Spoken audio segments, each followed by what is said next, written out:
नमस्कार। मैं Dubey master mission defence academy के यूट्यूब चैनल पर स्वागत करता हूं। आज क्लास शुरू करते हैं। पहला क्वेश्चन है, पानीपत की पहली लड़ाई कब लड़ी गई थी? तो पानीपत की पहली लड़ाई लड़ी गई थी 1526 में बाबर और इब्राहिम लोदी के बीच में, जिसमें बाबर ने इब्राहिम लोदी को हराया था। पानीपत की दूसरी लड़ाई हुई थी 1556 में जिसमें अकबर ने हेमू को हराया था। पानीपत की तीसरी लड़ाई हुई थी 1761 में, जिसमें अहमद शाह अब्दाली ने मराठों को हराया था। अगला क्वेश्चन, फतेहपुर सीकरी का बुलंद दरवाज़ा किसने बनवाया? तो फतेहपुर सीकरी का बुलंद दरवाज़ा बनाया था अकबर ने। अकबर ने गुजरात विजय के उपलक्ष्य में विजय के पश्चात ये बुलंद दरवाज़ा का निर्माण कराया था फतेहपुर सीकरी में। दीन इलाही को बनाया, दीन इलाही की स्थापना किया था अकबर ने 1582 में दीन इलाही नाम का एक नया धर्म बनाया था 1582 में अकबर ने। हल्दी घाटी का युद्ध 1576 में हुआ था। तो महाराणा प्रताप के विरुद्ध अकबर सेना का नेतृत्व किया था मान सिंह ने। राजा मान सिंह और महाराणा प्रताप के बीच ये लड़ाई हुई थी, लेकिन राजा था अकबर, इसलिए हम कहते हैं अकबर और महाराणा प्रताप के बीच में हुआ था और अकबर की सेना का नेतृत्व किया था मान सिंह ने। फतेहपुर सीकरी का पंचमहल किसने बनवाया था? तो फतेहपुर सीकरी का पंचमहल बनवाया था अकबर ने। किस शासक ने अपनी राजधानी दिल्ली से आगरा बनाई? तो आगरा बनाया था सिकंदर लोदी। सिकंदर लोदी लोदी वंश का शासक था। इसके पिता का नाम था बहलोल लोदी और इसके बेटा का नाम था इब्राहिम लोदी। किस राजा के घोड़े का नाम चेतक था? तो चेतक महाराणा प्रताप के घोड़े का नाम था। और एक और घोड़ा आता है पवन, जो कि रानी लक्ष्मीबाई का घोड़ा था। रानी लक्ष्मीबाई के घोड़े को पवन कहते हैं और महाराणा प्रताप के घोड़े को चेतक के नाम से जानते हैं। बाबर ने प्रथम बार किस युद्ध में तोपखाना का प्रयोग किया था? तो तोपखाना का प्रयोग बाबर ने पानीपत की पहली लड़ाई में प्रयोग किया था। तोपखाना का प्रयोग और पहली बार बाबर ने किया था पानीपत के प्रथम युद्ध 1526 में। ताजमहल का डिजाइन किसने तैयार किया था? तो ताजमहल का डिजाइन किया था उस्ताद ईसा ने ताजमहल का डिजाइन तैयार किया था और इसका निर्माण किया था। उस समय का राजा जो था वो शाहजहां के द्वारा ताजमहल का निर्माण कराया गया और उसका डिजाइन तैयार किया था। वास्तुकार जो था उस्ताद ईसा था। एक और पूछा जाता है हमेशा कि नई दिल्ली का डिजाइन किसने तैयार किया था? तो नई दिल्ली का डिजाइन जो है एडवर्ड लुटियन ने किया था। बाबरनामा जो बाबर की आत्मकथा है किस भाषा में लिखी गई थी? तो तुर्की भाषा में लिखी गई थी। सती प्रथा का विरोध करने वाला मुगल सम्राट था अकबर। और उसके बाद जो सती प्रथा के लिए दूसरा विरोध करने वाले एक सामाजिक कार्यकर्ता थे राजा राम मोहन राय, और सती प्रथा को अंत किया था लॉर्ड विलियम बैटिक ने। क्रैंक टैंक रोड कलकत्ता से पेशावर का निर्माण कराया था शेर शाह सूरी ने। शेर शाह सूरी जो है भारत का शासक बना था 1540 में और 1540 से 1545 तक भारत का शासक रहा था शेर शाह सूरी। भारत के स्वतंत्रता संग्राम में सिपाही विद्रोह कहाँ से शुरू हुआ था? तो ये शुरू हुआ था 10 मार्च 1857 को मेरठ से। लेकिन यदि हमसे पूछे कि 1857 का विद्रोह शुरू कहाँ से हुआ था, तो बैरकपुर छावनी पश्चिम बंगाल, और वहाँ पर इसको शुरू करने वाला था मंगल पांडे।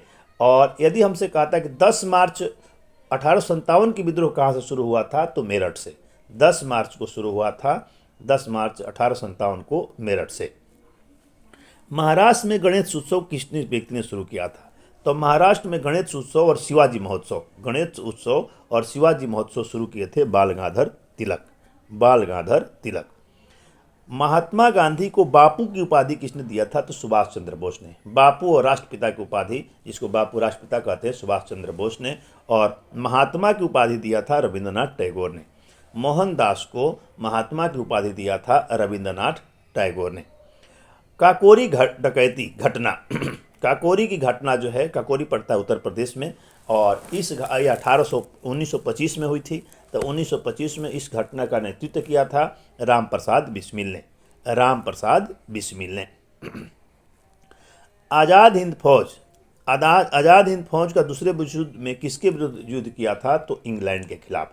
आज़ाद हिंद फौज जिसका नेतृत्व सुभाष चंद्र बोस कर रहे थे, और उसने सुभाष चंद्र बोस के नेतृत्व में इंग्लैंड के खिलाफ युद्ध किया था। शेरे पंजाब के नाम से जानते हैं, तो शेरे पंजाब के नाम से जानते हैं लाला लाजपत राय को। आज़ाद हिंद फौज का गठन कब हुआ था? तो देखिए, ऐसे आज़ाद हिंद फौज का गठन सही मामले में किया था कैप्टन मोहन सिंह ने 1942 में, लेकिन इसकी कमान संभाली थी सुभाष चंद्र बोस ने 1943 में। सुभाष चंद्र बोस ने इसकी कमान संभाली थी 1943 में, लेकिन आज़ाद हिंद फौज का सही में गठन हुआ था 1942 में, और ये हुआ था कैप्टन मोहन सिंह के द्वारा। अब साइंस से क्वेश्चन देखते हैं। कोशिका झिल्ली पादप, पौधे और जंतु में पाई जाती है। कोशिका झिल्ली पादप यानी पौधे और जंतु कोशिका में पाई जाती है। सेरेबेलम कोशिका झिल्ली का गुण चयनात्मक होता है। सेरेबेलम यानी कोशिका झिल्ली का गुण चयनात्मक होता है। सेल भित्ति सिर्फ पौधों में पाई जाती है। सेल भित्ति यानी वाल केवल पौधों में पाई जाती है। कोशिका भित्ति सेलुलोज की बनी होती है। अब क्वेश्चन आएगा, कोशिका भित्ति किसकी बनी होती है? तो सेलुलोज की बनी होती है। फंजाई की कोशिका भित्ति वाइटिन की बनी होती है। फंजाई की कोशिका भित्ति वाइटिन की बनी होती है। कीटों का बाह्य आवरण वाइटिन का बना होता है। कीटों का बाह्य आवरण किसका बना होता है? तो वाइटिन का बना होता है। कोशिका की संरचना तथा कार्य का अध्ययन कोशिका विज्ञान। कोशिका की संरचना एवं कार्य का अध्ययन कोशिका विज्ञान, जिसको साइटोलॉजी कहते हैं। डीएनए, मनुष्य का डीएनए गोरिल्ला यानी चिंपैंजी से मिलता जुलता है। जैसा हम कहा जाता है कि मनुष्य का जो पूर्वज थे वो बंदर थे, तो मनुष्य का जो डीएनए है वो गोरिल्ला या चिंपैंजी से मिलता जुलता है। जीन गुणसूत्रों में पाया जाता है। जीन कहाँ पाया जाता है? तो गुणसूत्रों में पाया जाता है। जीन आनुवंशिक इकाई होती है। जीन क्या होती है? तो एक आनुवंशिक इकाई होती है। एटीपी को ऊर्जा अणु के नाम कहलाते हैं। एटीपी शक्ति अणु या ऊर्जा अणु कहलाते हैं। पौधों में भोजन बनाने की प्रक्रिया विधि को जो है प्रकाश संश्लेषण या फोटोसिंथेसिस कहते हैं। पौधों में खाना बनाने की प्रक्रिया को प्रकाश संश्लेषण या फोटोसिंथेसिस कहते हैं। प्रकाश संश्लेषण सिर्फ दिन में होता है।